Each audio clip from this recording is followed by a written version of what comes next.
కుంభాకార దర్పణము. ఈ video skip చేయకుండా చివరి వరకు చూడండి. ఖచ్చితంగా రైల్వేలో ఒక క్వశ్చన్ అనేది వస్తుంది, ఒకటి కంటే ఎక్కువనే వస్తుంది. మిర్రర్ నుంచి కన్ఫామ్గా క్వశ్చన్స్ దిగుతున్నాయి. ఓకే, ఇప్పుడు ఈ మిర్రర్ వచ్చేసి కుంభాకార దర్పణము. కుంభాకార దర్పణంలో ఈ ఎం పాయింట్ ఈ ఎన్ పాయింట్ ఉన్నాయి కదా, ఇది మిర్రర్ యొక్క వ్యాసము. అంటే diameter of the mirror is call dash అంటాడు. మిర్రర్ యొక్క వ్యాసాన్ని మనం ఏమంటున్నాము? అపాచర్ అంటున్నాము. నెక్స్ట్ వచ్చేసి కుంభాకార దర్పణంలో నాభి మరియు వక్రతా కేంద్రం అనేవి ఎల్లప్పుడూ కూడా దర్పణానికి వెనుక వైపు ఉంటాయి. ఇవి దర్పణం యొక్క వెనుక భాగము. ఏం చెప్తున్నాం పాయింట్? కుంభాకార దర్పణంలో నాభి మరియు వక్రతా కేంద్రము ఈ రెండు కూడా ఎల్లప్పుడూ దర్పణం యొక్క వెనుక భాగంలో ఉంటాయి. నెక్స్ట్ వచ్చేసి కుంభాకార దర్పణానికి ముందు భాగం వచ్చేసి ఈ ముందు భాగము. ఓకే, గుర్తుపెట్టుకోవాలి డైరెక్ట్గా. ఎంఎన్ పాయింట్లు అంటే దర్పణం యొక్క వ్యాసాన్ని మనము అపాచర్ అంటున్నాము. కుంభాకార దర్పణంలో నాభి మరియు వక్రతా కేంద్రము ఎల్లప్పుడూ కూడా దర్పణానికి వెనుక వైపు ఉంటాయి. కుంభాకార దర్పణము. ఈ కుంభాకార దర్పణం మనకి ఎలా ఉంటుందంటే ఇలా ఉంటుంది. ఇది దర్పణం యొక్క వెనుక భాగము. ఇది దర్పణం యొక్క ముందు భాగము. దర్పణం యొక్క ముందు భాగం అంటే ఇటు తీసుకుంటాము, దర్పణం యొక్క వెనుక భాగం అంటే ఇక్కడ తీసుకుంటాము. ఈ కుంభాకార దర్పణంలో వస్తువు స్థానం అనేది రెండు రకాలుగా ఉంటుంది. ఎన్ని రకాలుగా ఉంటుంది? రెండు రకాలుగా మాత్రమే ఉంటుంది. ఎప్పుడైనా సరే ఈ కుంభాకార దర్పణంలో మొదటి స్థానం ఏంటంటే, అంటే వస్తువుని మనము ఎక్కడ ఏ పొజిషన్లో పెట్టుకుంటామంటే, వస్తువుని మనము అనంత దూరంలో దర్పణానికి ముందు భాగంలో అనంత దూరంలో వస్తువుని మనము స్థానంలో ఉంచినప్పుడు దాని యొక్క ప్రతిబింబం అనేది దర్పణం యొక్క వెనుక భాగంలో నాభి వద్ద ఏర్పడుతుంది. గుర్తుపెట్టుకోవాలి. ఫస్ట్ స్థానం ఏంటిది? కుంభాకార దర్పణంలో అనంత దూరం వద్ద మనం వస్తువుని ఉంచినప్పుడు దర్పణం యొక్క ముందు భాగంలో దాని యొక్క ప్రతిబింబం అనేది దర్పణం యొక్క వెనుక భాగంలో నాభి వద్ద ఏర్పడుతుంది. సింపుల్. ఇది ఫస్ట్ పాయింట్. ఇక్కడ వచ్చేసి మనకి ఈ సి అంటే వక్రతా కేంద్రము, ఎఫ్ అంటే నాభి, ఈ ఎమ్ ఎన్లు అనేవి దర్పణాన్ని మనము ఇలా తీసుకున్నాం అనుకోండి, ఇది దర్పణం యొక్క వ్యాసం ఎమ్ ఎన్ అవుతుంది. ఈ ఎంఎన్ల వ్యాసాన్ని మనము అపాచర్ అంటాము. ఎగ్జామ్లో డైరెక్ట్గా అడుగుతాడు, దర్పణం యొక్క వ్యాసాన్ని డాష్ అంటారు, దర్పణం యొక్క వ్యాసాన్ని అపాచర్ అంటారు. ఓకే, మళ్ళీ ఒకసారి చూడండి. కుంభాకార దర్పణంలో వస్తువు యొక్క స్థానం అనేది దర్పణం యొక్క ముందు భాగంలో అనంత దూరంలో ఉంచినప్పుడు ప్రతిబింబం అనేది దర్పణం యొక్క వెనుక భాగంలో నాభి వద్ద ఏర్పడుతుంది. ఇది ఫస్ట్ స్థానము. నెక్స్ట్ వచ్చేసి కుంభాకార దర్పణంలో రెండవ స్థానం వచ్చేసి మనము ప్రతి వస్తువుని ఇన్ఫినిటీకి అండ్ పోల్కి అంటే అనంత దూరానికి మరియు ధ్రువానికి మధ్యలో ఉంచినప్పుడు, దర్పణం యొక్క ముందు భాగంలో ఉంచినప్పుడు ప్రతిబింబం అనేది ధ్రువానికి మరియు ఫోకస్కి అంటే నాభికి మధ్యలో ఏర్పడుతుంది. ఇక్కడ చూడండి.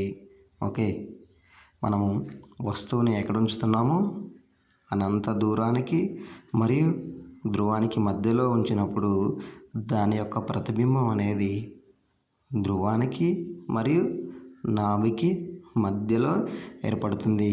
ఇది దర్పణము ముందు భాగము, ఇది దర్పణము వెనుక భాగము. ఓకే, ఆల్రెడీ ఎమ్ని ఎన్ని మనం ఏమని చెప్పుకున్నాము? దర్పణం యొక్క వ్యాసం అని చెప్పుకున్నాము.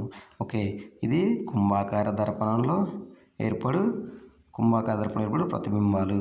కుంభాకార దర్పణం వలన ఏర్పడు ప్రతిబింబ లక్షణము మరియు స్థానము మరియు సాపేక్ష పరిమాణం అని ఇప్పుడు చూసుకుందాం ఒకసారి.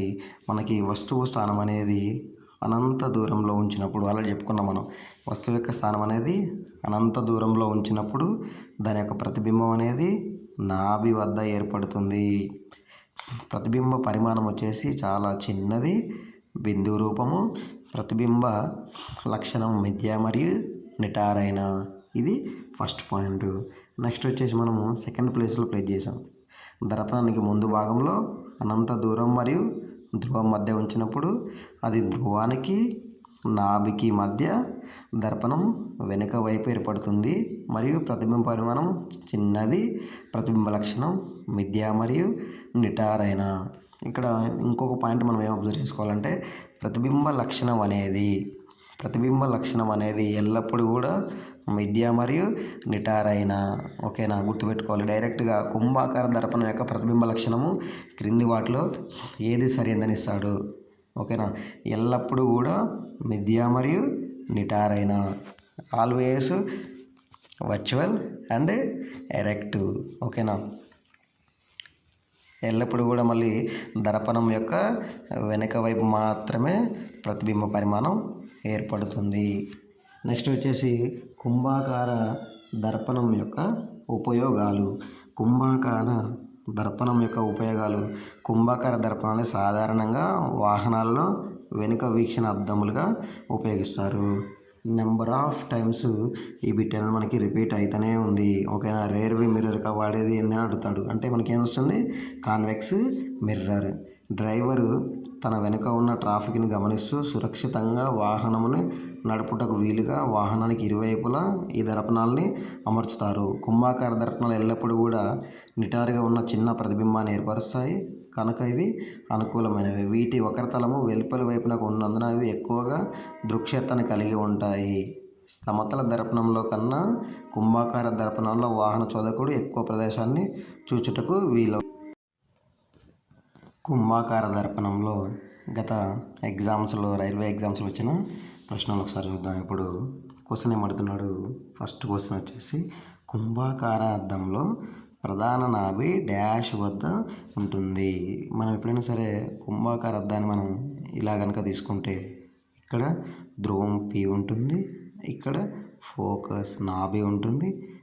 ఓకే, క్వశ్చన్ ఏమడుతున్నాడు, కుంభాకార అద్దంలో ప్రధాన నాభి డాష్ వద్ద ఉంటుంది. ఎప్పుడైనా సరే ఇది దర్పణంకి ముందు భాగము, ఇది దర్పణంకి వెనుక భాగము. ఇక్కడ ఏమంటున్నాడు, కుంభాకార అద్దంలో ప్రధాన నాభి డాష్ వద్ద ఉంటుంది. ప్రధాన నాభి అనేది ఈ అద్దం యొక్క వెనుక భాగంలో ఉంటుంది. అంటే మన ఆన్సర్ అనేది అద్దం యొక్క వెనుక భాగము. Option 4 is the right answer. చూడండి, ఇక్కడ అద్దం యొక్క వెనుక భాగంలో ప్రధాన నాభి ఉంటుంది. ఓకే, నెక్స్ట్ వచ్చేసి వక్రతా కేంద్రం అడగచ్చు రేపు ఎగ్జాంపుల్. వక్రతా కేంద్రం ఇక్కడ ఉంటుంది. కుంభాకార అద్దంలో వక్రతా కేంద్రం డాష్ వద్ద ఉంటుంది అన్నాడు. అది కూడా అద్దం వెనకాలే ఉంటుంది. సెకండ్ క్వశ్చన్ ఒకసారి చూడండి. కార్ల వెనుక రేర్ వ్యూ మిర్రర్లో ప్రజల క్రింది వాటిలో దేనిని ఉపయోగిస్తారు? రేర్ వ్యూ మిర్రర్లో మనం ఏమి ఉపయోగిస్తున్నాము? కుంభాకార దర్పణం ఉపయోగిస్తున్నాము. Option B is the right answer. Already మనము ప్రీవియస్ క్లాస్లో చెప్పుకున్నాము.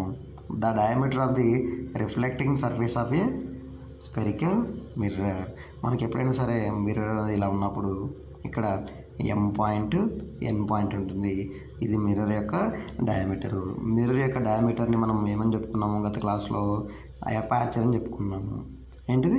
Aperture. Option 3 is the right answer. Fourth question వచ్చేసి కుంభాకార దర్పణంలో చాలా చిన్న బిందువు పరిమాణంలో ఉన్న ఫోర్త్ క్వశ్చన్ కుంభాకార దర్పణంలో చాలా చిన్న బిందువు పరిమాణంలో ఉన్న మిథ్యా ప్రతిబింబ స్థానాన్ని ఏర్పరిచినప్పుడు ఆ ప్రతిబింబం యొక్క స్థానం. కుంభాకార దర్పణంలో మనకి ఇక్కడ P పాయింట్ ఉంటుంది, ఇక్కడ AB ఇన్ఫినిటీ పాయింట్ ఉంటుంది, ఇక్కడ వచ్చేసి మనకి ఫోకస్ పాయింట్ ఉంటుంది, ఇక్కడ మనకి C పాయింట్ ఉంటుంది.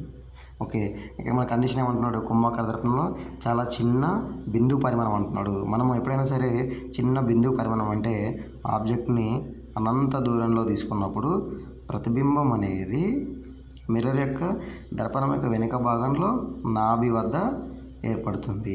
ఇక మన క్వశ్చన్ ఏమడుతున్నాడు? ఆ ప్రతిబింబం యొక్క స్థానం అడుగుతున్నాడు. ప్రతిబింబం యొక్క స్థానం అంటే నాభి వద్ద, దర్పణము వెనుక ఫోకస్ వద్ద మనకి ప్రతిబింబ స్థానం ఏర్పడుతుంది. దర్పణము వెనుక ఫోకస్ వద్ద మనకి ఆ ప్రతిబింబ స్థానం అనేది ఏర్పడుతుంది. Thank you and please subscribe.